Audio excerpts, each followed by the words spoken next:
বাংলাদেশের বাইরে পৃথিবীর বিভিন্ন প্রান্তে যেখান থেকে চ্যানেল আই দেখছেন, আপনাদের সকলকে সাদর আমন্ত্রণ তৃতীয় মাত্রা দেখবার জন্য। দেশের এবং দেশের সঙ্গে সংশ্লিষ্ট নানা বিষয় নিয়ে আলোচনা করবার জন্য আজকে তৃতীয় মাত্রার অতিথি ইংরেজি দৈনিক নিউজ সম্পাদক এবং ইতিহাসবিদ নুরুল কবির। স্বাগত আপনাকে তৃতীয় মাত্রায়। নানা বিষয় নিয়ে মানুষের মধ্যে এক ধরনের আশা এবং নিরাশা, সবার মধ্যে হয়তো দুটো একসঙ্গে নেই, কিন্তু এক ধরনের সামগ্রিকভাবে নাগরিক সমাজের মধ্যে আশা নিরাশার একটা দোলাচল আমরা দেখতে পাই। সেটা রাজনীতি নিয়ে হোক, অর্থনীতি নিয়ে হোক, সমাজ নিয়ে হোক, আন্তর্জাতিক পরিস্থিতি বা বৈশ্বিক সম্পর্ক নিয়ে হোক। আপনি কি দেখেন মিস্টার নুরুল কবির, বা এই আশা নিরাশার যে পক্ষ যদি করতে চাই, কোন পক্ষে আপনি নিজেকে ফেলবেন? দেখুন, জীবন, ব্যক্তিগত জীবন থেকে শুরু করে পারিবারিক, সামাজিক, জাতীয় এবং আন্তর্জাতিক, আমরা প্রত্যেকেই একই সঙ্গে ব্যক্তি, আবার একই সঙ্গে গোটা বিশ্বজগতের একজন সদস্য। এই জীবন আশা এবং নৈরাশ্য এই দুটো দিয়েই গঠিত হয়, দুটো দিয়েই চলে। ইতিহাসের বিভিন্ন বড় বড় বাক পরিবর্তনের সময় কখনো কখনো মানুষ একটু বেশি আশাবাদী হয়ে ওঠে, আর সেই আশা যখন যদি ভঙ্গ হবার সম্ভাবনা তৈরি হয়, সেখানে নৈরাশ্য তার উপর ভর করে। আপনি যদি বাংলাদেশকে কেন্দ্র করে এই সময়ে কথা যদি জিজ্ঞাসা করেন, তা আমি বলবো দুটোরই যথেষ্ট ভিত্তি আছে, দুইভাবেই দেখবার। সেখান থেকে কোন দিকে শেষ পর্যন্ত বাংলাদেশ এগিয়ে যায় বা অগ্রসর হয়, সেটা ভবিষ্যতে দেখবার ব্যাপার আছে। আশার কারণ তৈরি হয়েছিল গত বছরের জুলাই আগস্ট মাসে, যখন একটা বিপুল গণজাগরণের মাধ্যমে, গণতন্ত্র পরায়ণ গণজাগরণ, একটা অগণতান্ত্রিক সরকারের অধীনে শ্বাসরুদ্ধকর অবস্থায় প্রায় সাধারণভাবে 15 বছর এবং বিশেষভাবে 10 বছর 1914 সালের পর থেকে যেই রকম একটা অটোক্র্যাটিক সরকারের অধীনে একটা লুটপাটের অর্থনীতির মধ্যে একটা রাজনৈতিক স্বাধীনতাবিহীন এক পরিবেশের মধ্য দিয়ে দেশের মানুষ যাচ্ছিল, সেই সময়ের যে নৈরাশ্য, সেই নৈরাশ্য কাটিয়ে উঠতে তরুণ শিক্ষার্থী সমাজ যখন এগিয়ে আসে এবং তার পূর্বের যে 15 বছরের সংগ্রামের যে থেকে আন্দোলন সংগঠিত হয় গণতন্ত্রের জন্যে, ভোটাধিকারের জন্যে, বাক স্বাধীনতার জন্যে, একটা সুষ্ঠু অর্থনৈতিক ব্যবস্থা প্রতিষ্ঠার জন্যে, সেই আন্দোলনের মধ্য দিয়ে বিকশিত চেতনার সঙ্গে যখন সেই চেতনা বাস্তবায়নের জন্য তরুণ সমাজ রক্ত দিয়ে প্রতিরোধ করতে দাঁড়ায়, তখন এই দেশে সকল শ্রেণীর মানুষ রাস্তায় এসে সেই তরুণদের সঙ্গে একত্রিত হয়েছিল এবং অসংখ্য মানুষের রক্তদানের মধ্য দিয়ে, আঘাত প্রাপ্তির মধ্য দিয়ে একটা স্বৈরতান্ত্রিক সরকারের জগদ্দল পাথর থেকে নিজেকে মুক্ত করে। এরকম একটা সময়ে যে কোনো দেশে, যে কোনো কালে কিংবা যে কোনো সমাজেই একটা বিপুল আশার, আকাঙ্ক্ষার সঞ্চার হবে, এটি স্বাভাবিক। খুব ক্রিটিক্যাল লোকজন ছাড়া তার পরবর্তীকালে কি ঘটতে যাচ্ছে বা কিংবা তার ইতিহাস বোধ যাদের মধ্যে খুব পরিপূর্ণভাবে জাগ্রত থাকে না, তাদের ছাড়া বিপুল অধিকাংশ মানুষই আশাবাদী হয়ে উঠেছিলেন যেখানে কতগুলি ইতিবাচক রাজনৈতিক পরিবর্তন হবে, একটা নিয়মকানুন ভিত্তিক অর্থনীতির বিকাশ ঘটবে, ভোটাধিকার পরিপূর্ণভাবে প্রতিষ্ঠিত হবে এবং বাংলাদেশের স্বাধীনতার যে স্বপ্ন, এক ধরনের সমতা ভিত্তিক সামাজিক, রাজনৈতিক, অর্থনৈতিক ব্যবস্থা প্রতিষ্ঠার ক্ষেত্রে বাংলাদেশ একটু এগিয়ে যাবে, এই আশাগুলো সঞ্চার হয়েছিল। এবং যে সমস্ত রাজনৈতিক দলগুলো, প্রতিষ্ঠানগুলো এই সংগ্রামের সঙ্গে বিভিন্ন পর্বে যুক্ত ছিল, কেউ নিরন্তরভাবে, কেউ থেকে কিংবা কেউ সর্বশেষ স্তরে পর্যায়ে, তাদের সবার একটা কনসেনসাসের ভিত্তিতে অধ্যাপক ইউনূসের নেতৃত্বে একটা সরকার প্রতিষ্ঠিত হয়। এই সরকারের কাছ থেকে মানুষের মেলা আশা আকাঙ্ক্ষা ছিল। তার 1 বছর অতিক্রান্ত হওয়ার পর আজকে বাংলাদেশের যে অবস্থা এবং যেই তরুণ শিক্ষার্থী সমাজ একটা আশার সঞ্চার করেছিল জনগণের মধ্যে, যেই তরুণদের উপর এই দেশের গোটা সমাজ একসময় আস্থা হারিয়ে ফেলেছিল, সেই আস্থা যারা ফেরত এনেছিল তাদের আচার আচরণ থেকে শুরু করে সরকারের পারফরমেন্স থেকে শুরু করে আইনগত পরিস্থিতির আইনশৃঙ্খলা পরিস্থিতির অনুন্নয়ন থেকে শুরু করে এবং নতুন করে নানা দুর্নীতির খবর নানাভাবে সমাজে আলোচিত হওয়ার ফলে এক ধরনের নৈরাশ্য দেখা দিয়েছে, সেটাও স্বাভাবিক। এখন এর জন্য আপনি কাকে দায়ী করবেন সেটা একটা গুরুত্বপূর্ণ প্রশ্ন, এই কারণে যে এই দায়ী যদি যেই দায়ী কর্তৃপক্ষ এবং দায়ী রাজনৈতিক সংস্কৃতি, এটাকে যদি আমরা শনাক্ত করতে না পারি, এখান থেকে উদ্ধারের সংগ্রামও ঠিকমতো করা যাবে না। প্রধানত দরকার এদের জন্য দায়ী সরকার, কারণ একটা রাষ্ট্রের সরকারই সব কিছু পরিচালনা করে। তো সেই ক্ষেত্রে সরকার নানান দিক থেকে কিছু কিছু ভালো কাজ করবার উদ্যোগ গ্রহণ করলেও সামগ্রিকভাবে তো এই সরকার মানুষের আশাকাঙ্ক্ষার সঙ্গে সঙ্গতিপরায়ণভাবে অগ্রসর হতে পারেনি। যেমন ধরুন, একটা দুর্নীতির দায়গ্রস্ত সরকার যখন পতিত হয়, তারপরে যে সরকার গঠিত হয়, সেই সরকারের কাছে মানুষ স্বচ্ছ অর্থনৈতিক ব্যবস্থাপনা আশা করে এবং মানুষ আশাবাদী হয়ে উঠেছিল তখনই যখন এই সরকারের মন্ত্রীগণ এবং এমনকি যিনি প্রধান তিনিও বলেছিলেন যে তার সরকারে যারা মন্ত্রী হয়েছেন তাদের প্রত্যেকের এবং তাদের স্ত্রী কিংবা স্বামীর স্পাউসের প্রকাশ্যে তাদের সম্পদের বিবরণী প্রকাশ করবেন, করেন তো নাই। এক বছরের মাথায় এসে উল্টো তাদের এই মন্ত্রিসভার অনেক মন্ত্রীর বিরুদ্ধে দুর্নীতির পরিষ্কার অভিযোগ সমাজে আলোচিত হয়। দুর্নীতি দমন সংস্থার ভেতরে দুর্নীতি আছে, এগুলি নিয়ে পত্রপত্রিকায় রিপোর্ট হয়। রাজনৈতিকভাবে এখানে একটা স্বচ্ছ নির্বাচনের মাধ্যমে, গ্রহণযোগ্য নির্বাচনের মাধ্যমে আপনার একটা নতুন যাত্রার শুরুর কথা মানুষ আলাপ করেছে। সেই নির্বাচন আদৌ সংগঠিত হবে কি হবে না, সেটা নিয়ে মানুষের মধ্যে এখন সংশয়। আমরা ওই নির্বাচনের প্রসঙ্গে একটু পরে আসি। কালকে দিনের ঘটনার মধ্যে যদি একটু আমি আসছি লক্ষ্য করুন তো, এরকম একটা অবস্থায় যেই মুহূর্তে আসলে এই দীর্ঘ সংগ্রাম বিজয় লাভ করে, সেই মুহূর্ত থেকেই আবার সেটা পরাজিত হওয়ার প্রক্রিয়া শুরু হয়। এই কারণে যে আপনি লক্ষ্য করুন, আওয়ামী লীগের দোসরদের, সেই পতিত সরকারের যারা নানাভাবে অন্যায় অপরাধের সঙ্গে যুক্ত হয়েছিল, তাদের কাছ থেকে টাকা পয়সা নিয়ে তাদেরকে পালিয়ে যেতে সাহায্য করার ক্ষেত্রে তাদের সম্পদ রক্ষা করবার জন্য আন্দোলনকারী শক্তির অনেকেই টাকা পয়সার বিনিময়ে তাদের সম্পদ রক্ষার দায়িত্ব নেওয়ার ক্ষেত্রে, এমনকি সে আওয়ামী লীগ আমলের মতোই এই যে গয়রহ মামলা দায়ের করার মধ্য দিয়ে মামলা বাণিজ্য করবার ক্ষেত্রে স্বচ্ছ পরিষ্কার অভিযোগ আছে, সেগুলোর কোনো নিষ্পত্তি ঘটে না। এমনকি মন্ত্রীর স্বামী অপরাধীদের ফ্যাক্টরি রক্ষা করছেন, সেই অভিযোগ এই সব দেশে বহুদিন ধরে আলোচিত হচ্ছে।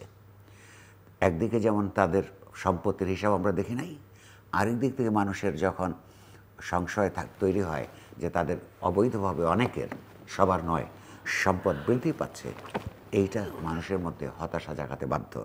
সবচেয়ে বড় কথা, তরুণদের মধ্যে যারা এই রাজনীতি এগিয়ে আসলেন, তাদের এক একজনের আচার ব্যবহার, চাল চলন, জীবন যাপন এমন একটা উদ্ভট জায়গায় বা উদ্ভট রূপ পরিগ্রহণ করলো, সেখানে তরুণদের প্রতি যে ন্যায্য আস্থা প্রতিষ্ঠিত হয়েছিল সমাজে, সেইটাও ভেঙে যেতে বসেছে। তো ফলে এটা একটা হতাশার জায়গা তৈরি হচ্ছে। যেহেতু আপনি তরুণদের কথা বললেন, জাস্ট আমি যে প্রসঙ্গটা যেতে চাইছিলাম তার আগে ওই ধারাবাহিকতা প্রশ্নটা করতে চাই। কালকে একটা অনুষ্ঠানে তথ্য উপদেষ্টা বলেছেন যে যখন মিডিয়া রিফর্মস নিয়ে কথাবার্তা হচ্ছিল, যেটা কবে করছেন, কেন করতে পারছেন না, তার জবাব দিতে গিয়ে উনি অনেক প্রসঙ্গের মধ্যে একটা বলেছেন যে 2 মাস ধরে অনিশ্চয়তা আছে, কখন নেমে যেতে হয়, মানে আজকেও নেমে যেতে হতে পারে, কালকেও নেমে যেতে হতে পারে। একটা সার্টেন নিশ্চয়তা যদি থাকতো যে এই সময় পর্যন্ত থাকবো, তাহলে কাজগুলো করা অনেক সহজতর হতো।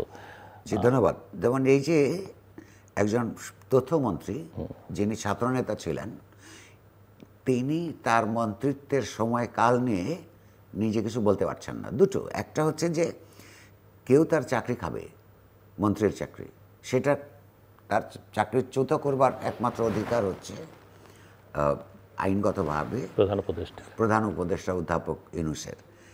আরেকটা হচ্ছে যে উনি নিজে এই চাকরিটা ছেড়ে দিবেন, মন্ত্রিত্ব ছেড়ে দিবেন, সেটার জন্য তো দোলাচলে থাকবার বিষয় থাকে না। অর্থাৎ সিদ্ধান্ত নিলেই উনি ছেড়ে দিতে পারেন অথবা অব্যাহত থাকতে পারে, কিন্তু সেটা তো নয়, বোঝাই যাচ্ছে। তবে এখানে চাকরিচ্যুতির সব প্রশ্নটা এখানে প্রচ্ছন্ন আছে। তো এখন আমরা যদি এইভাবে দেখি, অধ্যাপক ইউনূস তো নিজেই বলেছিলেন এই ছাত্ররা তার থেকে অ্যাপয়েন্টমেন্ট দিয়েছে, অর্থাৎ তারই নিয়োগকর্তা হচ্ছে যে তরুণরা।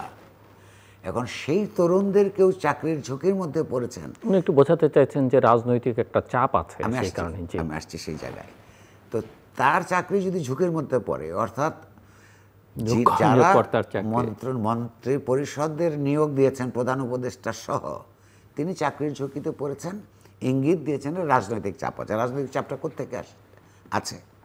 এই প্রসঙ্গে তিনি সাম্প্রতিক কালগুলিতে প্রকাশ্যে কী কী সব কথাবার্তা বলেছেন সেটা দিয়ে একটা অ্যাসেস করা যেতে পারে। যেমন ধরুন, তরুণদের যে এনসিপি নামে যে রাজনৈতিক দল তৈরি হয়েছে, তাদের তো এখনও পর্যন্ত কোনো রাজনৈতিক ম্যানিফেস্টো প্রকাশিত হয় নাই।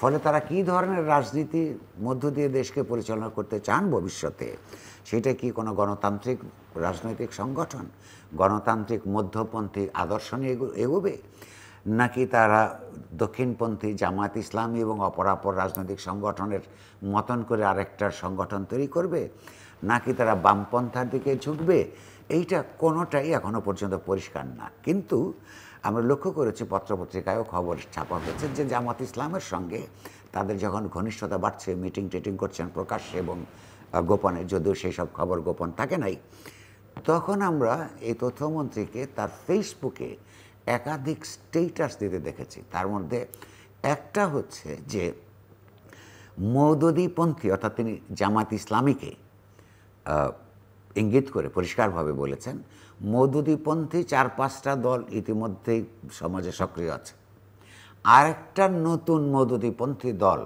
গঠন করবার কোনো প্রয়োজন নাই। এইটা তার সহকর্মীদের, আন্দোলন সহকর্মীদের উদ্দেশ্যে তিনি বলেছেন। আচ্ছা, তারপরের থেকেই তার উপর চাপ বলুন কিংবা তার বিরুদ্ধে নিন্দামন্দ, এবং ইতিমধ্যে গত 1 বছরের যে কতগুলো বট বাহিনী বলে, এই যে ফেসবুকে জামাত শিবিরের যে সমস্ত কর্মীরা, এই প্রসঙ্গটিও কালকের ওই অনুষ্ঠানে যে সমস্ত কর্মীরা তাদের মতে জামাতের মত এবং ইতিহাসের বিরুদ্ধে সুষ্ঠু এবং বস্তুনিষ্ঠ সমালোচনা করলেও যাদেরকে নানাভাবে ট্যাগ দেয়, অশ্লীলভাবে গালাগালি করার মধ্য দিয়ে তাদের সাংস্কৃতিক মানের পরিচয় দেয়, তাদের ফেসবুক পেজগুলোতে আমরা লক্ষ্য করেছি এই মন্ত্রীর বিরুদ্ধে ভীষণভাবে তারা সমালোচনা করছে। আর এই কথা সবাই জানে যে বড় বড় রাজনৈতিক দলগুলির মধ্যে দুটো ছিল, একটা আওয়ামী লীগ এবং একটা বিএনপি। আওয়ামী লীগের সমাজ থেকে আপাতত অপসারিত হওয়ার পরে বিএনপি রাজনৈতিক দল হিসেবে নিজেদেরকে সুসংহত কোনো রাজনৈতিক দল হিসেবে কিংবা সুসমন্বিত রাজনৈতিক দল হিসাবে সর্বোপরি একটা কি বলবো, এটা যে কম্প্রিহেন্সিভ কোনো রাজনৈতিক মতাদর্শের পক্ষে একটা শক্তি হিসেবে প্রতিষ্ঠিত করতে পারে নাই। তাদের কর্মীদের একটা বিরাট অংশ সেটা জামায়াতও করেছে, কিন্তু জামায়াতের সাইজ অনুযায়ী সেই সংখ্যা কম। বিএনপির সাইজ বড়, সুতরাং তারা নানান জায়গায় হাট মাঠ ঘাট দখলের মধ্যে নিয়োজিত ছিল। এখনও সেটা পুরাপুরি নিয়ন্ত্রণে আসে নাই। তাদের রাজনৈতিক নেতারা এক এক সময় এক এক ধরনের রাজনৈতিক বক্তব্য দেওয়ার মাধ্যমে তারা প্রমাণ করেছে যে তাদের সুসংহত কোনো রাজনৈতিক অবস্থান নাই। এমন একটা পরিস্থিতিতে জামায়াতের, বাংলাদেশের জাতীয় রাজনীতিতে জামায়াতের এক ধরনের সংগঠিত অ্যাসারশন, উত্থান আমি বলবো না, কারণ তারা এই সামাজিক ছিল, নতুন করে 5ই আগস্টের পর তার আপনার সাংগঠনিক শক্তি বৃদ্ধি পায়নি, কিন্তু তারা যেভাবে আধিপত্য বিস্তার করেছে প্রশাসনের উপর, রাষ্ট্রের নানা প্রতিষ্ঠানের উপর, তারা অনেক সুসংগঠিত তুলনামূলকভাবে, এবং যে কোনো মনোলিথিক পার্টিতে তাই হয়ে থাকে। তো সুতরাং তাদের একটা প্রভাব এই মন্ত্রীদের উপর। মন্ত্রীদের অনেকে জামাত ইসলামের সঙ্গে নানানভাবে যুক্ত, সেটা আপনার এই অনুষ্ঠানে আমি আরও বলেছি, কয়েকটা নামও একবার বলেছিলাম। আচ্ছা, তারপরে প্রশাসনের উপর, সর্বোপরি প্রধান উপদেষ্টার নানা ধরনের যে স্টাফ থাকে তাদের উপর তাদের এক ধরনের প্রাধান্য জামাত ইসলামী বিস্তার করে চলেছে। ফলে যেহেতু তথ্যমন্ত্রী মাহফুজ আলম জামায়াতের বিরুদ্ধে পরিষ্কারভাবে কথা বলেছে, সুতরাং রাজনৈতিক চাপ যদি থাকে প্রধানত সেইখান থেকে আসবার কথা। এর মধ্য দিয়ে বিএনপি যেই সমস্ত কাজের মধ্যে যুক্ত সেগুলোর থেকে নিজেদের মুক্ত করে বোঝার সময় এসছে, বা অপরাপর রাজনৈতিক শক্তি যারা এই দেশে একটা সমতাভিত্তিক গণতান্ত্রিক রাজনীতি করতে চায়, যে তারা একটা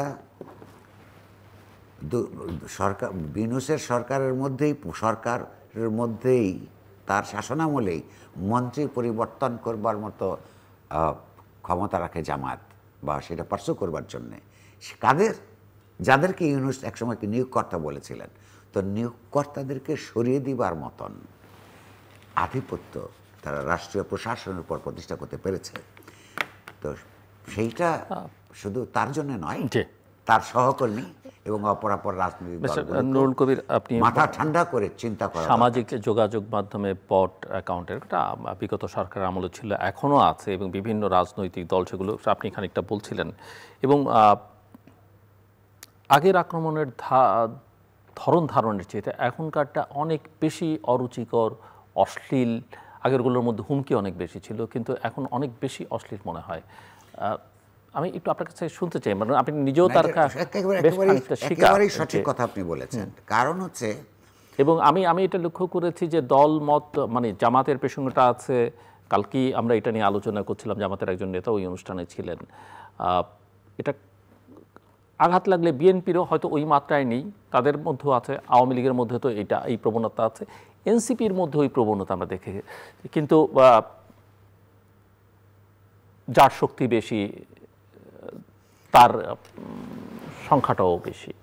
দেখুন, মানে এই বিষয়টা তো এখন আপনি আর আমি যখন আলাপ করব, তো দুঃখের সাথে আলাপ করতে হয়। আমাদের সঙ্গে কখনোই, সেটা প্রতিষ্ঠান হিসেবে নয়, ব্যক্তি হিসেবে নয়, কোনো সরকারের সঙ্গে সুসম্পর্ক ছিল না, এবং সেইটা নিয়ে তো আমাদের কোনো দুঃখ নেই। এটা আমরা আমাদের জীবন চুজ করেছি যে সরকারে যারা থাকে তারা সবচেয়ে বেশি শক্তিশালী থাকে, এবং শক্তি যেখানে কেন্দ্রীভূত হয় নানা অপরাধের আপনার অন্যায়ের নিপীড়নমূলক ক্ষমতা ব্যবহার করে আপনার নানা ধরনের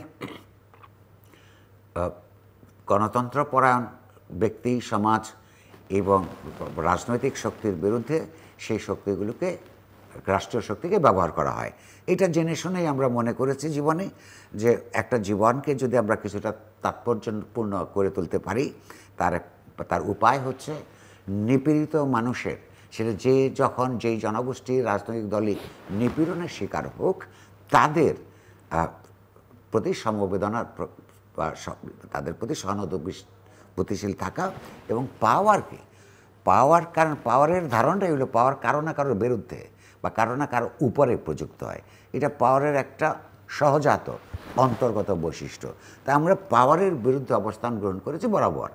সুতরাং প্রত্যেকটা সরকার আমলে আপনি যেটা বললেন, তাদের নানা ধরনের তাদের দেওয়া অপবাদের শিকার আমরা হয়েছি, এখনও হচ্ছি। এখন যে সমস্ত রাজনৈতিক শক্তির আপনার সমালোচনা আমরা করি তথ্য এবং যুক্তি দিয়ে, সেই তথ্যকে খণ্ডন করতে না পারায়, যুক্তিগুলিকে খণ্ডন করতে না পারে আমাদেরকে গালাগাল। এখনকার মতো রুচির ভাষা, যেমন জামাত ইসলামী আশা করে যে দেশের ইতিহাসের কথা উঠবে, আপনার মুক্তিযুদ্ধের কথা উঠবে, মুক্তিযুদ্ধের চেতনার কথা উঠবে। মুক্তিযুদ্ধের চেতনা আমরা আওয়ামী লীগ আমলে সবসময় বলতাম যে এটা কোনো আওয়ামী লীগের মনোপলি না, আওয়ামী লীগ একা মুক্তিযুদ্ধ করে নাই। তো সেই সমাজের ভেতর দিয়ে উঠে আসা যে রাজনৈতিক চেতনার সঞ্চার হয়েছিল, যেটার বাস্তবায়ন হয় নাই, সেই চেতনায় বাস্তবায়ন করবার সংগ্রামটা অব্যাহত থাকতে হবে। সে আলোচনায় জামাত ইসলামী যদি আশা করে যে তাদেরকে প্রশংসা করতে হবে, যারা একটা পৃথিবীর ইতিহাসের ভয়াবহ গণহত্যার সঙ্গে পাকিস্তানিদের পরিচালনায় গণহত্যার সঙ্গে সক্রিয় সহযোগিতা করেছে, তাদের সম্পর্কে ইতিবাচক কথা বলতে হবে, এই আশা করা এই করাটা তো খুবই অন্যায় তাদের দিক থেকে। কিন্তু তারা এই অন্যায়টা বোঝে না, আমাদেরকে কি বলে, অশ্লীল ভাষায় গালাগাল দেয়। দুটো গালের কথা আমি শুনি, কিন্তু আমার নিজেরটার বাদ দিয়ে আমি আগেরটা একজনে বলি। সাম্প্রতিককালে আমাকে কাজী জেসিন, আমাদের কমিউনিটি কলিগ, তিনি তার অনুষ্ঠানগুলিতে একাধিক জায়গায় জামায়াতের মৌলবাদী রাজনীতি এবং তাদের অসহিষ্ণুতা, ৭১-এ তাদের অপরাধের জন্য অপরাধ বোধ না থাকা, এইগুলি নিয়ে কথা বলেছে। সেইখানে তাদেরকে জামায়াতের কর্মীরা যে কী বলে গালাগাল দিয়েছে, ধরুন মানে আওয়ামী লীগের দালাল বলেছে, অথচ আওয়ামী লীগের সময় অত্যাচারে তাকে দেশ ছেড়ে পালাতে হয়েছিল। আচ্ছা, আওয়ামী লীগের দালাল বলেছে, শাহবাগী বলেছে। সবচেয়ে বড় কথা, তার এই অপরাধের, জামাতকে সমালোচনার অপরাধের শাস্তিও তারা নির্ধারণ করেছে। কি বলেছে? এই মেয়েটিকে গণধর্ষণ করা উচিত। দেখুন, এখানে দুটো বিষয়। আপনি বলতে পারেন যে ওখানে তো জামাত ইসলামের নাম লেখা ছিল না, কিন্তু এটা একটা ছোট্ট সমাজ। এই যে আইটি দিয়েগুলি করা হয়, ওটা কারা পরিচালনা করে, এগুলো বুঝবার জন্য সময় লাগে না। এবং গালিটা এই কথা বলেই গালি দেয় যে জামায়াতকে সমালোচনা করেছে বলে তাকে গণধর্ষণের শিকার হওয়ার এটা তার প্রাপ্য হয়েছে। এইরকম আর এই ধরনের বহু মেয়ের বিরুদ্ধে এই ধরনের কথাবার্তা তারা বলে বেড়াচ্ছে। পৃথিবীতে নানা ধরনের নিপীড়ন আছে, অবিচার অত্যাচার আছে। নারী সমাজের ব্যাপারে তার উপর সবচেয়ে ঘৃণ্য যে কাজের কথা মানুষ চিন্তা করতে পারে, শাস্তির কথা চিন্তা করতে পারে, সেটা ধর্ষণ। কিন্তু একটি মেয়েকে গণধর্ষণ করা হচ্ছে এই জামাত ইসলামের কর্মী সহানুভূতিশীলদের, হ্যাঁ, তাদের সেন্স অফ জাস্টিস, এই হলো বিচার বোধ তাদের। এবং তারা আশা করে আমরা এই সমাজে বেঁচে থাকতে তাদেরকে সমর্থন যোগাতে হবে, এবং সমাজ তাদের বিরুদ্ধে যে সংগঠিত প্রতিবাদ এবং প্রতিরোধ করে তোলা কত জরুরি এই নারী সমাজের, তার কথা পছন্দ হলে না হলে তাকে ধর্ষণ করতে হবে। সেন্স অফ জাস্টিস খেয়াল করেন তাদের, এবং তারা এটা ন্যায়সঙ্গত মনে করে। আচ্ছা, আমার বিরুদ্ধে, মানে আমি ব্যক্তিগতভাবে কথা বলছি কারণ আপনি এটা জিজ্ঞেস করছেন, সরি, এগুলো সারা জীবন ধরে হয়েছে, ভবিষ্যতেও হবে। সর্বশেষ একটা প্রোপাগান্ডা শুনেছে, তার একটা সূত্র আছে অবশ্য। আমার সম্পর্কে জিজ্ঞাসা করে আওয়ামী দুঃশাসনের সময় আমি কোথায় ছিলাম। আচ্ছা, যেই লোকটা নির্লজ্জের মতন অনবহিত একটা লোক এই প্রশ্ন করে কোথায় ছিলাম, যেই লোকটা আওয়ামী দুঃশাসনের ব্যক্তিগত শিকার হিসেবে আমার অবস্থা, কিংবা যেই পত্রিকা আমি সম্পাদনা করি তাকে প্রায় বন্ধের উপক্রম করে ফেলেছিল, সেই হয় সে জানে অথবা জানে না। এই তো, যদি জানে তাহলে এটা মুনাফিকি, আর যদি না জানে তার এই প্রশ্নের উত্তর আমাকে দিতে হবে। সর্বশেষ হচ্ছে এটা নাকি নিউজ, নাকি সাবের চৌধুরীর পত্রিকা, আজকে সর্বশেষ গালি আমি দেখেছি। আমার সম্পর্কে তারা কি আশা করবে এটা বলেছে। এই কথাটা এসছে একজন প্যারিসবাসী ইউটিউবারের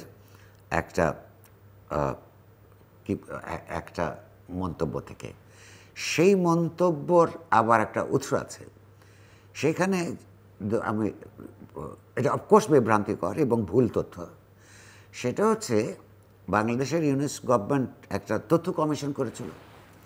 তথ্য কমিশন আপনার এই বিভিন্ন পত্রপত্রিকা সম্পর্কে নানান অ্যাসেসমেন্ট দিয়েছে। সেই তথ্য কমিশনের অনেককে ছোট বড় বয়সে বা সমসাময়িক অনেকের সাথে আমাদের ব্যক্তিগত জানা আছে। অনেকের পূর্বে বাংলাদেশের গণতন্ত্রের সংগ্রামে ইতিবাচক ভূমিকা ছিল, তাদের সঙ্গে ওই সময়গুলিতেও দেখা সাক্ষাৎ হচ্ছে, কিন্তু কেউ আমাদের কাছে জানতে চায় নাই নিউজ পত্রিকার মালিক কারা। নিউজ পত্রিকার যারা মালিক, এটা একটা কোম্পানি, সেই কোম্পানির একজন ইনিশিয়াল ইনভেস্টর ছিলেন সাইদ চৌধুরী। তিনি সাবের চৌধুরীর ভাই, কিন্তু সাবের চৌধুরীর রাজনীতির সঙ্গে সাইদ চৌধুরীর রাজনীতির কোনো রকমের মিল কখনোই ছিল না। তিনি বরং যে নির্দলীয় ছিলেন তার প্রমাণ হচ্ছে উনি একবার স্বতন্ত্র নির্বাচন করতে গেছিলেন।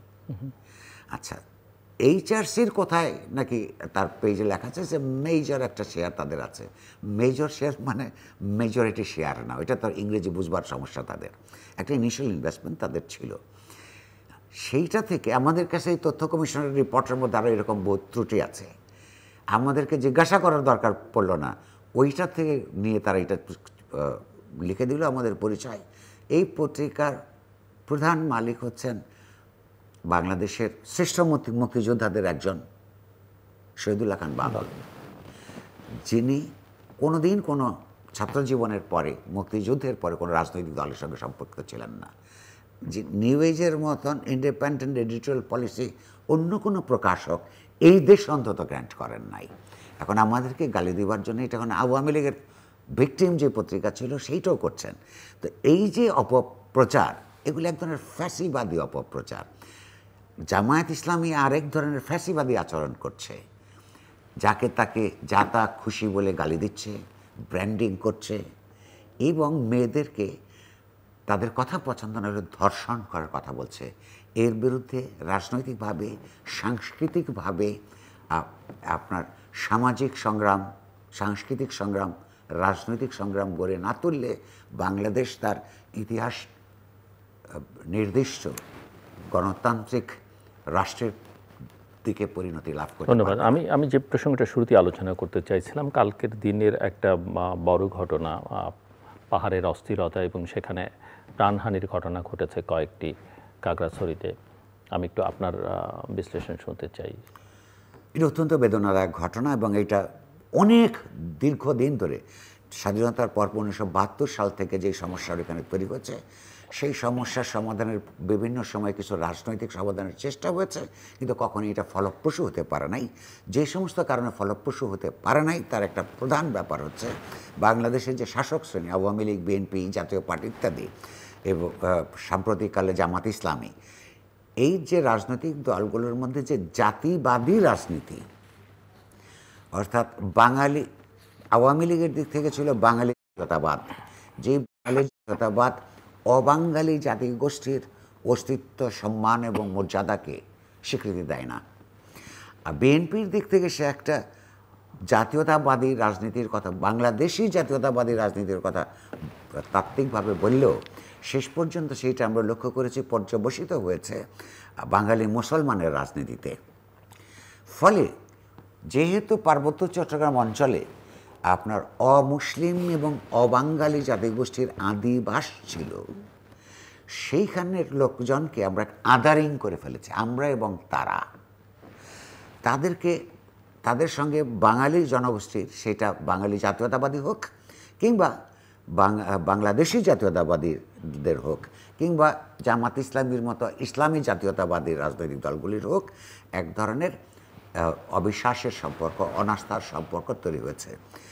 তারা সেই অর্থাৎ একটা সমন্বয়বাদী রাজনীতির অভাবে এবং সেটাকে ফলপ্রসূ করতে না দিয়ে বিভিন্ন সরকার তারা সামরিকভাবে, আমরা লক্ষ্য করেছি, তাদেরকে এই সমস্যার সমাধান করতে চেয়েছে, যেটা পৃথিবীর কোথাও ফলপ্রসূ হয় নাই, বাংলাদেশও অনিবার্য কারণে অপরিহার্যভাবেই এটা হয় নাই, বরং এগুলো প্রতিদিন বাড়তে থাকে।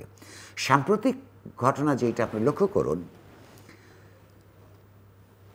একটা মারমা কমিউনিটির একটা স্কুল শিক্ষার্থী মেয়ে, তাকে 3 জন বাঙালি মুসলমান তরুণ মিলে ধর্ষণ করেছে এবং ওইখানে প্রতি বছর 15 জন, 20 জন, 25 জন করে আপনার নারী ধর্ষণের শিকার, এগুলির পরিষ্কার পরিসংখ্যান আছে, চিটাগং হিল ট্র্যাক্স কমিশনের আছে, ও পত্রপত্রিকাগুলির কাছে, সরকারের কাছে আছে।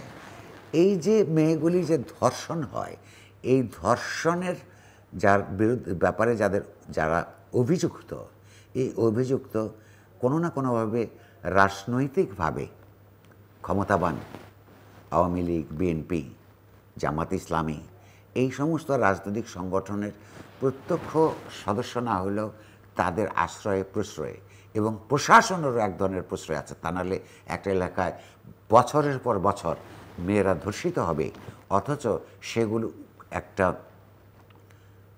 বিশ্বাসযোগ্য বিচার প্রক্রিয়ার মাধ্যমে, তদন্তের মাধ্যমে, শাস্তিযোগ্য অপরাধ যেগুলো পরিষ্কারভাবে, সেগুলোর উদাহরণ সৃষ্টিকারী শাস্তি যখন না হয়, তখন এক ধরনের সেন্স অফ ইম্পুনিটি তৈরি হয়, অর্থাৎ তাদের অপরাধ করলেও তাদের কোনো শাস্তি হবে না, এইরকম একটা পরিস্থিতি তৈরি হয়েছে। আমরা লক্ষ্য করুন, আমরা যখন এই সমস্ত কথা বলি, কিংবা চাকমা, মারমাদ, বম সম্প্রদায়, আমি বম সম্প্রদায়ের কথা আসছি, এই গত বছর বম সম্প্রদায়ের অধিকাংশের বাস হচ্ছে বান্দরবন। এটা হচ্ছে খাগড়াছড়ির ঘটনা।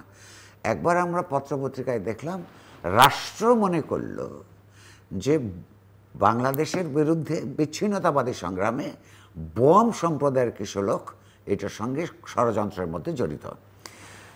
বাংলাদেশে যখনই, যে কোনো দেশে, শুধু বাংলাদেশে নয়, যখন একটা নির্দিষ্ট জনগোষ্ঠীকে আদারিং করা হয়, অর্থাৎ আমরা এবং তারাই পর্যবসিত করা হয়, সেইখানে নানা বিদেশি শক্তি সেখানে ষড়যন্ত্র করে। এটা সত্য, পৃথিবীর সমস্ত অঞ্চলে করে, হয়তো এখানেও আছে। কিন্তু আমাকে বলুন, একটা পুরো গ্রামবাসী 8 বছরের শিশু থেকে 70 বছরের বৃদ্ধ এবং আপনার 25 বছরের পোয়াতি নারী, গর্ভবতী নারী কি করে আন্তর্জাতিক ষড়যন্ত্রের সঙ্গে যুক্ত হতে পারে? পুরো গ্রামবাসীকে অ্যারেস্ট করে ফেলছিল এবং বহু মাস ধরে তাদের কোনো বেইলের ব্যবস্থা হয় নাই। সাম্প্রতিককালে অনেকে মুক্তি লাভ করেছে। অন্তত একজনের ঘটনা আমি জানি, যিনি অ্যাডভান্স স্টেজে, তার প্রেগন্যান্সির অ্যাডভান্স স্টেজে তাকে গ্রেফতার, আন্তর্জাতিক ষড়যন্ত্রকারী হিসেবে এক অশিক্ষিতা নারী, তাকে গ্রেফতার করার পর হাজতের সন্তান প্রসব করতে হয়েছে। বাঙালির রাষ্ট্র যদি একটা জনগোষ্ঠীর সঙ্গে এই ধরনের আচরণ করে এবং তারা স্বেচ্ছায় মৈত্রীর বন্ধন তৈরি করতে এগিয়ে আসবে, এটা বিশ্বাস করার কি যৌক্তিক কারণ থাকতে পারে? তারপরে আপনি লক্ষ্য করুন যে এই যে আপনার এখন যে এটা খাগড়াছড়িতে মারমা সম্প্রদায়ের সঙ্গে শিক্ষার একটা কিশোরী মেয়ে, স্কুল শিক্ষার্থী, 3 জন মিলে তাকে রেপ করছে। একদিন পরে মাত্র একজনকে পুলিশ ধরেছে, বাকি 2 জনকে এখনও ধরে নাই। সেখানে আমরা দেখলাম আবার আর্মি মোতায়েন করা হচ্ছে, আর কোনো মোতায়েন করাই থাকে। সেখানে তা পরবর্তীকাল, গতকালকের কথা আমি বলছি, সেখানে অধিকাংশ মারমাদের প্রতিষ্ঠান, যেখানে বাজার, দোকান, সেটার মধ্যে আগুন দিয়ে জ্বালিয়ে দেওয়া হচ্ছে। বাড়িতেও আগুন দেওয়া হচ্ছে, বাড়িতে আগুন দিয়ে জ্বালিয়ে দেওয়া হচ্ছে। এর বিরুদ্ধে প্রতিবাদ, আমার এক সহকর্মীর বাড়িতে আগুন দিয়েছে। এর বিরুদ্ধে প্রতিবাদ তো হবেই। এর বিরুদ্ধে প্রতিবাদ না হয় তো অপরাধ। সেই প্রতিবাদীদের 3 জন রাষ্ট্রের গুলিতে প্রাণ হারিয়েছে, 3 জনকে হত্যা করা হয়েছে। এরকম একটা পরিস্থিতিতে আমরা যখন তাদের সঙ্গে কথা বলি, এবং এই যে বিভিন্ন রাজনৈতিক দল, বড় বড় রাজনৈতিক দল, তাদেরকে যখন শত্রু হিসেবে শনাক্ত করে, তারা সব আন্তর্জাতিক ষড়যন্ত্রের মধ্যে নিয়োজিত বলে প্রচার করে, কোনো কোনো অংশ থাকতে পারে। সেইটা বাংলাদেশের মূল ভূখণ্ডে, এই দেশে এক পার্টি আরেক পার্টিকে রয়ের এজেন্ট, সিআইএর এজেন্ট, আইএসআর এজেন্ট, তারপরে মোসাদের এজেন্ট, এগুলি তো এই পার্টিগুলিই বলে। অর্থাৎ মূল ভূখণ্ডের মধ্যেই, বাঙালি মুসলমানের মধ্যেই বাংলাদেশের স্বার্থ বিরোধী মেলা লোকজন আছে, যারা আন্তর্জাতিক নানা সংগঠনের সঙ্গে ষড়যন্ত্র করে। তাহলে ষড়যন্ত্রকারী সব জায়গায় থাকতে পারে, কিন্তু সেইখানে ঠিকমতো শনাক্ত না করে পুরো জনগোষ্ঠীর বিরুদ্ধে রাষ্ট্র যখন লেলিয়ে পড়ে, এবং রাষ্ট্রের সঙ্গে রাজনৈতিক দলগুলো যখন তাদেরকে নানা নিপীড়ন করে, সেখানে আপনি কি করে আপনি তাদেরকে অভিযুক্ত করবেন? আমি এখানে আরেকটা ছোট্ট কথা বলে এক পর্বটা শেষ করতে চাই। ধরুন, পার্বত্য অঞ্চলের পাহাড়ি জনগোষ্ঠীর যে সমস্ত নেতা নেত্রীদের, ছাত্র সংগঠনের, নারী সংগঠনের বা অপরাপর রাজনৈতিক সংগঠনের নেতাদের সঙ্গে আমরা বিষয়টা বুঝবার জন্য কথা বলি যে তাদের অভিযোগগুলি কি, তারা একটা উল্টো অভিযোগ করে যে আমাদেরকে আপনারা আউটসাইডার মনে করেন, আমাদেরকে আপনারা বলেন আমরা বিচ্ছিন্নতাবাদী, অথচ আমাদের দাবিটাই অন্তর্ভুক্তিমূলক দাবি। তাদের দাবিটা কি? বাংলাদেশের সংবিধানের মধ্যে, রাষ্ট্রীয় সংবিধানের মধ্যে চাকমা সহ অপরাপর যে সমস্ত জাতিগোষ্ঠী আছে তাদের পরিষ্কার সংযোগ তার স্বীকৃতি চাই। তারা চায় বাংলাদেশ রাষ্ট্রের সংবিধানের মধ্যে, বাংলাদেশের সীমানার মধ্যে তাদের যে জাতিগত পরিচয় সেইটা স্বীকৃতি দিয়ে সমমর্যাদার ভিত্তিতে তাদেরকে জীবনযাপন করবার দাবি জানায়।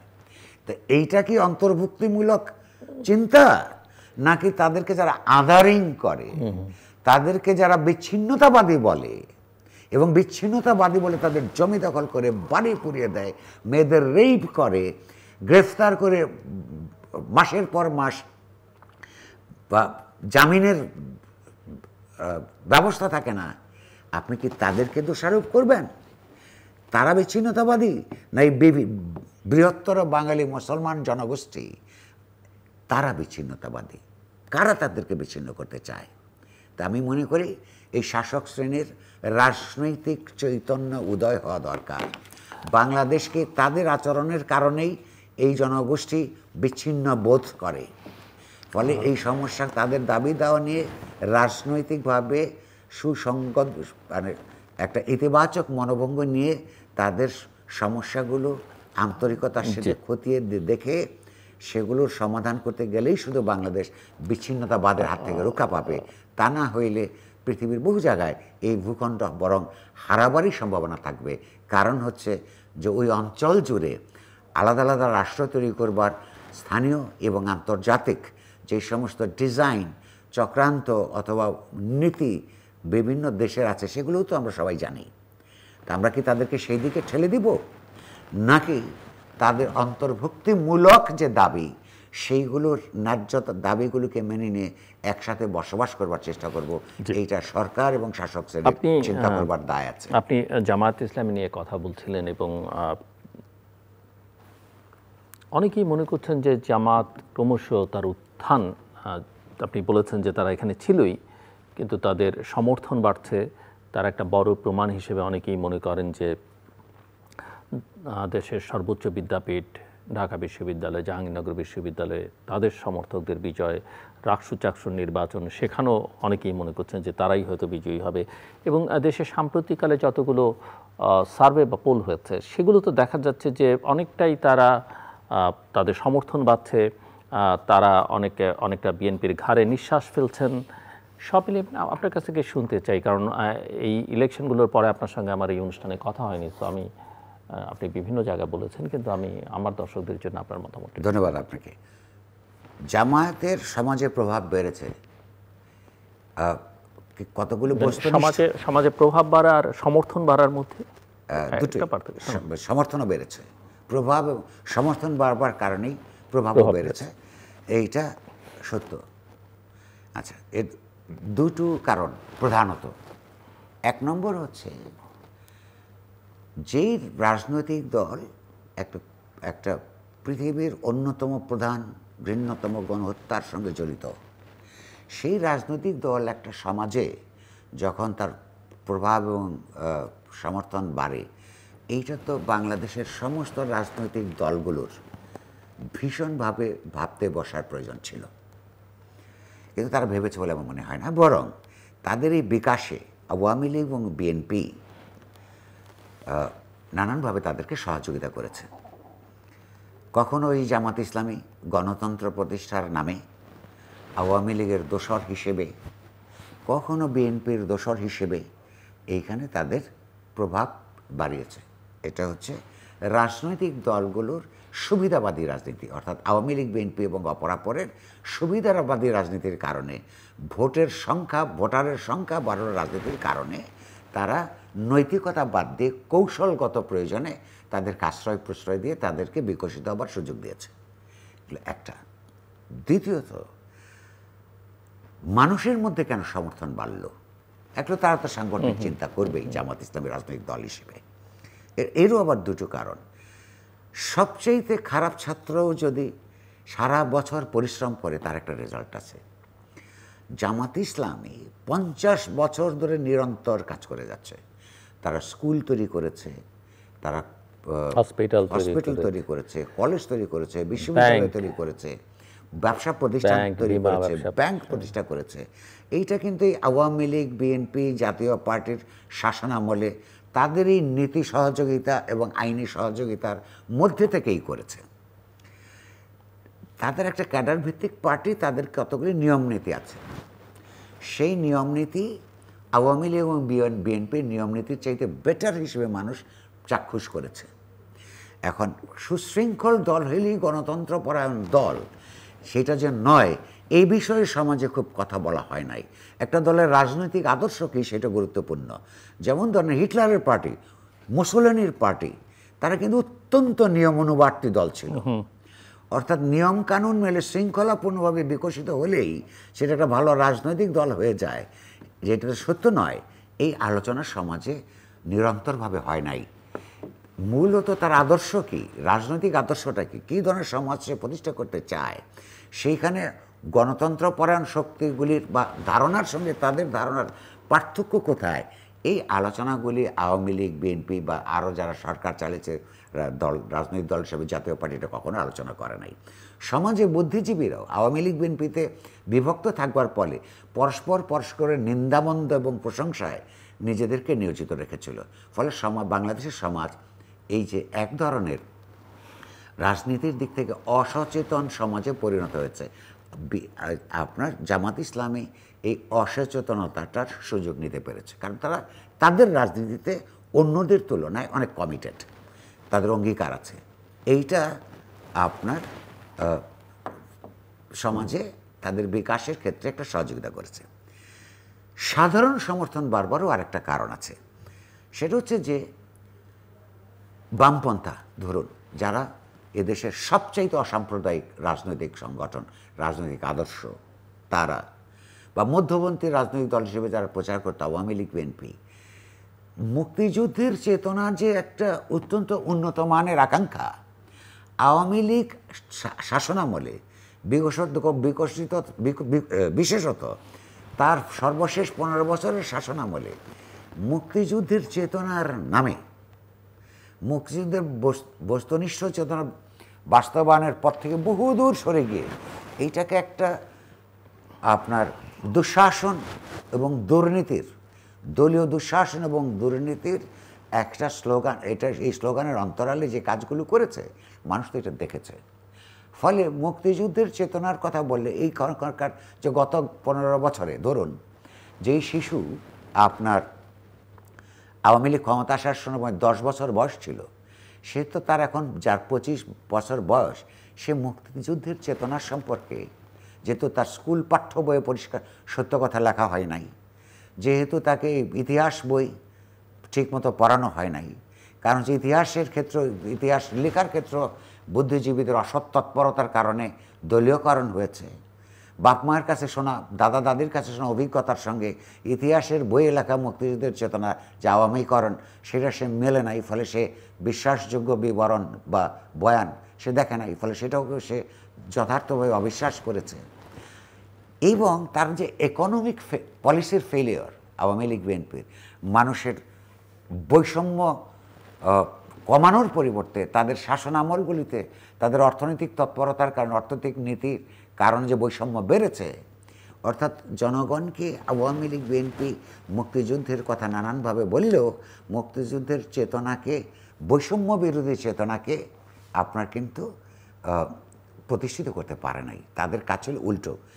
এরকম একটা সময়ে দেখুন, মানুষ যে একটা বৈষম্য বিরোধী স্লোগানকে সমর্থন দিল আওয়ামী লীগের বিরুদ্ধে, অর্থাৎ ওই চেতনা কিন্তু, আকাঙ্ক্ষা কিন্তু তার আছে।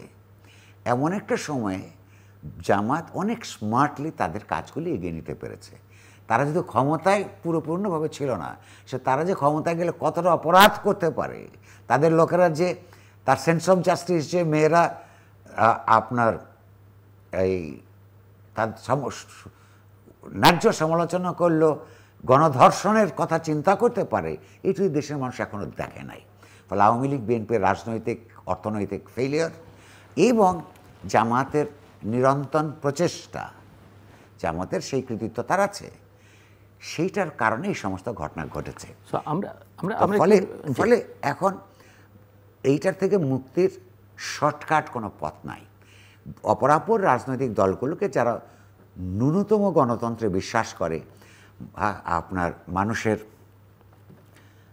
চিন্তার স্বাধীনতাকে বিশ্বাস করে তাদেরকে অনেক বেশি রাজনৈতিক, দার্শনিক এবং সাংস্কৃতিক সংগ্রাম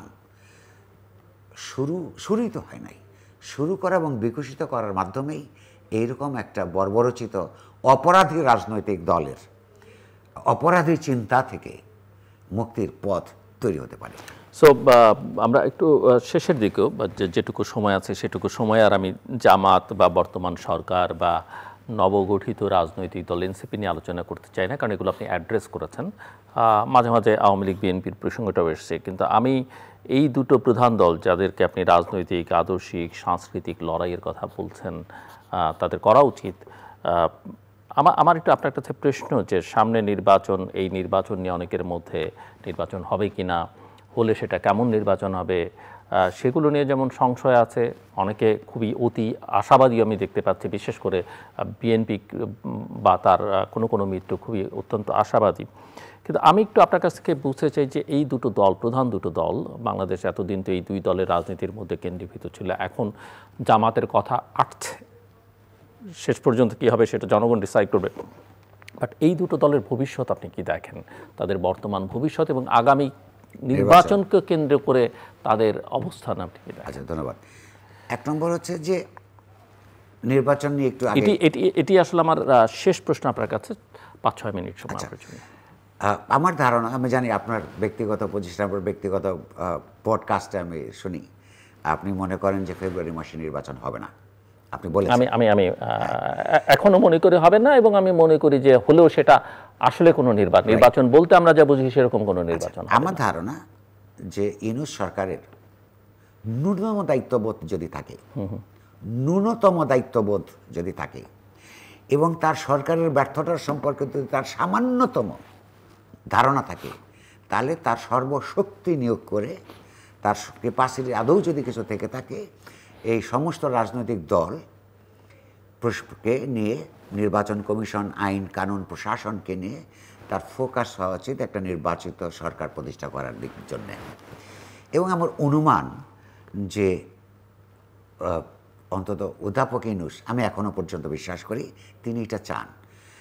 ফলে নির্বাচন ফেব্রুয়ারি মাসে এটা সংগঠিত হবে বলে আমার ধারণা। দ্বিতীয় প্রশ্ন হচ্ছে, কিন্তু কথা, আকাঙ্ক্ষা এবং অ্যাকশনের মধ্যে কিন্তু পার্থক্য অনেক। তার ক্যাপাসিটি সম্পর্কে, এই নির্বাচনটার কোয়ালিটি কীরকম হবে, একটা উনি তো বারবার ইতিহাসের সেরা নির্বাচন বলছেন, ইতিহাসের সেরা নির্বাচন তুলে আনবেন, এবং এইটাই মানুষের আকাঙ্ক্ষা। সে কারণেই এত বড় নির্বাচনহীন সমাজের মধ্যে এত বড় রক্তপাত, এত রক্তক্ষয় এবং রক্তদান এটা হয়েছে।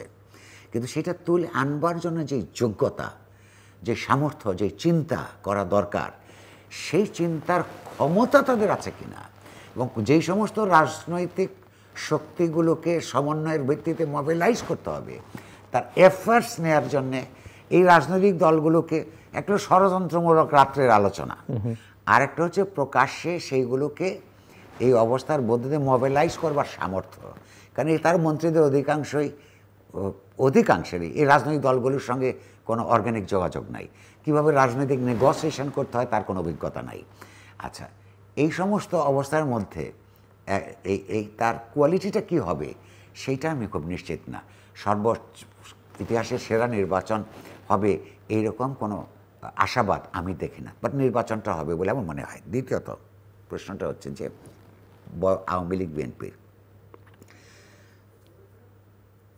লক্ষ্য করুন, আবার জামাত ইসলামে ফেরত যেতে হবে একটু, কারণ জামাত ইসলাম নানান কারণে এই দেশে কুখ্যাতি অর্জন করেছে। জামাত ইসলামের বিচার বা ৭১-এ তাদের মানবতা বিরোধী অপরাধের বিচার আমি আমার কৈশোর থেকে চাই।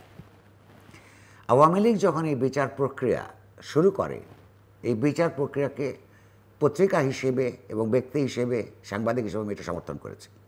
একই সঙ্গে লক্ষ্য করুন, সেই বিচারটা যদি সুষ্ঠু হয়, আমরা সেইটার পক্ষে বলেছি। এবং যখন আমার কাছে ব্যক্তিগতভাবে মনে হয়েছিল আওয়ামীর বিচার প্রক্রিয়ায় এক পর্যায়ে যে রাজনৈতিকভাবে নির্ধারিত হয়ে যাচ্ছে সম্ভবত যে তাদের এই মামলা কোর্টে সবার ফাঁসি হবে, এটা রাজনৈতিকভাবে আপনার নির্ধারিত হচ্ছে যখন মনে হয়, তখন সেটা আমি লিখেছি। লিখবার কারণে আমাকে আদালতে দাঁড়াতে হয়েছে। এই যে জামাত ইসলামের বর্বর কর্মী সমর্থকরা সেটা ভুলে গেছে। এই জামাত ইসলামের বিচার যাতে অন্যায়ভাবে না হয় সেইটা লিখতে গিয়ে, সেইটা ছাপাতে গিয়ে আমাকে কোর্টের দাঁড়াতে হয়েছে, কোর্টে শুনানি করতে হয়েছে এবং ফাইট করে সেটার থেকে বেরিয়ে আসতে হয়েছে। আমি মনে করি এখনো পর্যন্ত দল হিসেবে জামাত ইসলামের বিচার হওয়ার দরকার। তেমনি জুলাই আগস্ট মাসের 3 সপ্তাহের মধ্যে আওয়ামী লীগ যেখানে মাস কিলিং করেছে সেইটারও বিচার হইতে হবে দল হিসেবেও। কেন দল হিসেবে? এখন যে বিচার হচ্ছে, যে বিচার প্রক্রিয়া শুরু হচ্ছে, সেখানে শেখ হাসিনা সহ অপরাপর রাজনৈতিক নেতাদের, আওয়ামী লীগ নেতাদের বা মন্ত্রীদের এটাকে বলে যে হুকুমদাতা কিংবা সুপিরিয়র রেসপন্সিবিলিটি বলে আপনার তাদেরকে অভিযুক্ত করা হচ্ছে রাইটলি। দল হিসাবে হইতে হবে এই কারণে যে এই দলের কোনো নেতা কোনো পর্যায়ে ওই হত্যাযজ্ঞের সময় বিশ্বাসযোগ্যভাবে বা প্রকাশ্যে এই হত্যাকাণ্ডের বিরুদ্ধে কোনো রেজলিউশন নিয়েছিল কিনা, কোনো প্রতিবাদ আপন দলীয় নেতৃত্বের বিরুদ্ধে করেছিল বাট আজ অবধি করেছে কিনা, বা আজ অবধি তাদের কোনো অপরাধ বোধের কোনো রিমর্স আমরা লক্ষ্য করি কিনা। জামাত ইসলাম যেমন তার অপরাধ স্বীকার করে না, আওয়ামী লীগও তেমন অপরাধ স্বীকার করে না। বিএনপি আমার হাতে সময় নেই, সেটা নিয়ে আমি আর ফলে 2 মিনিট সময় আছে। আচ্ছা, ফলে তাদের এই বিচারটা হওয়া দরকার। নির্বাচনের কেমন হবে তার আরেকটা ব্যাপার হইল আওয়ামী লীগের নেতৃত্ব এই মুহূর্তে তার বিচার কার্যক্রম শেষ না হওয়া পর্যন্ত তার কার্যক্রম নিষিদ্ধ হয়ে আছে নির্বাহী বিভাগের আদেশে। নির্বাহী বিভাগের আদেশ দিয়ে কোনো রাজনৈতিক চিন্তাকে, রাজনৈতিক দলকে প্রকৃতপক্ষে নিষিদ্ধে বাস্তবায়ন করা যায় না। জামাত ইসলামীকে করেছিল, আওয়ামী লীগ পারে নাই। ফলে এই নির্বাচন যদি আওয়ামী লীগকে ছাড়া করবার কথা, আমি নিজেই তো বলি তাদের শাস্তি হওয়া উচিত, তারা এটা ভীষণভাবে ডিস্টার্ব করবে। যারা নির্বাচনটা করতে চায় তাদের হিসাবের মধ্যে আছে কিনা আমি জানি না, সেইটাকে ভণ্ডুল করবার জন্য এমনকি তারা চেষ্টা করবে। সেটা কিভাবে তারা সামলাবে? বিএনপির দিক থেকে ধরুন 5ই আগস্টের পরপর 3 মাস 4 মাসের মধ্যে যদি নির্বাচন হতো তাহলে বিএনপি একটা ল্যান্ডস্লাইড ভিক্টরি পেত। সেইটা তার ব্যাপারে সিম্প্যাথি তৈরি হওয়ার কারণে, কারণ 15 বছর আওয়ামী লীগের নানান নিপীড়নের শিকার হয়েছে।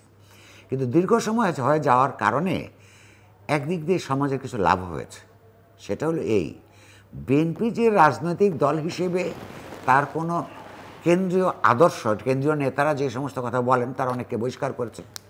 সেই আদর্শ যে কেন্দ্র থেকে পরিধি পর্যন্ত তারা কোনো রাজনৈতিক দল অর্থাৎ সমাজকে পরিচালনা করবার জন্য উন্নতর ব্যবস্থায় করবার যোগ্যতা অর্জন করে না, সেগুলো প্রমাণিত হয়েছে। ফলে তার ভোট অনেক কমবে। এমন অবস্থায় জামাত ইসলামীর ভোটও নেগেটিভ ভোট কিছু বাড়বে বলে আমার ধারণা। তারপরে কোয়ালিশনগুলি কিভাবে হয়, এনসিপি যেটা তরুণদের দল, তারা নিজেরা ইতিমধ্যে আত্মহত্যা করেছে।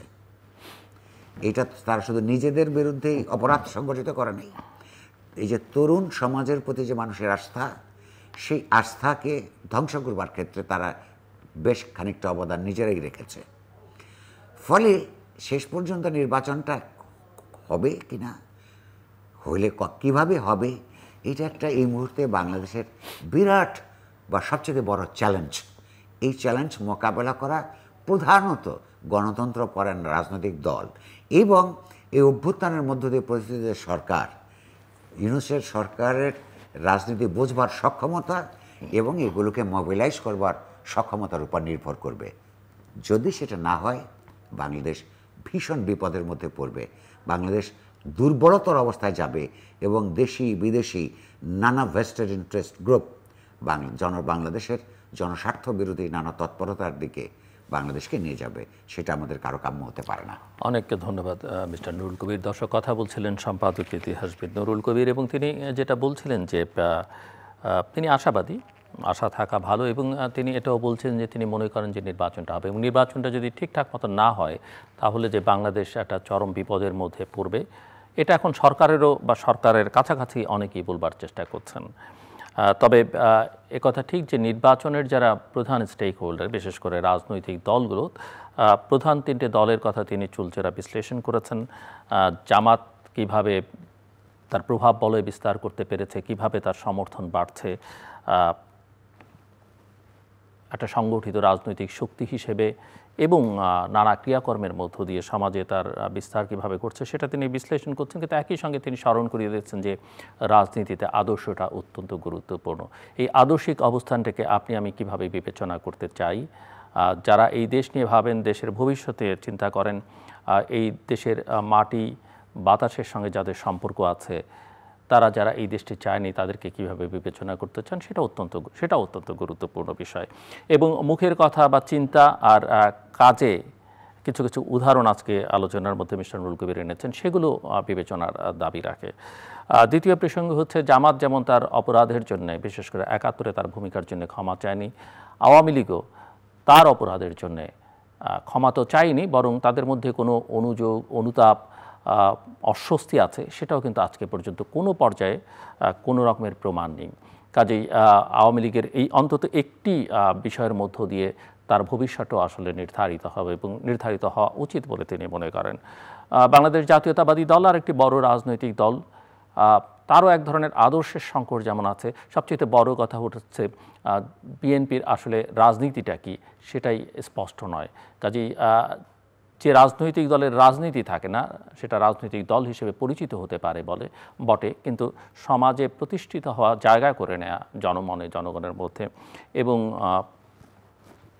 যে ক্ষমতার রাজনীতি বলি আর জনসমর্থনের রাজনীতি বলি, সেখানে স্থান করে নেওয়া সেই দলের পক্ষে আসলে অত্যন্ত দুরূহ কাজ। কাজেই এই তিনটে দলের প্রশ্ন এবং যে সম্ভাবনা জাগানো যে তরুণদের দল যারা জাগিয়েছিলেন বা যারা ওই আন্দোলনে গণ অভ্যুত্থানে নেতৃত্ব দিয়েছেন, তারাও আসলে মিস্টার নুরুল কবিরের ভাষায় তারা আত্মহত্যা করেছে। এই সবগুলো রাজনৈতিক দলের যে বর্তমান এবং ভবিষ্যৎ, সেটা যদি আমরা বিবেচনা নেই, তাও বাংলাদেশের জন্য একটা বড় বিপদ। এখান থেকে পরিত্রাণের উপায় কি, সেটা হয়তো ভবিষ্যতে আমরা আবার যখন মিস্টার নুরুল কবিরের সঙ্গে কথা বলবো তখন আরও বিস্তারিত বোঝার চেষ্টা করব। কিন্তু মানুষের জেগে ওঠা ছাড়া আসলে আপাত সমস্যার সমাধান খুঁজে পাওয়া খুবই কঠিন। আমাদের সঙ্গে থাকবার জন্য অসংখ্য ধন্যবাদ। আপনাদের সবার জন্য শুভকামনা।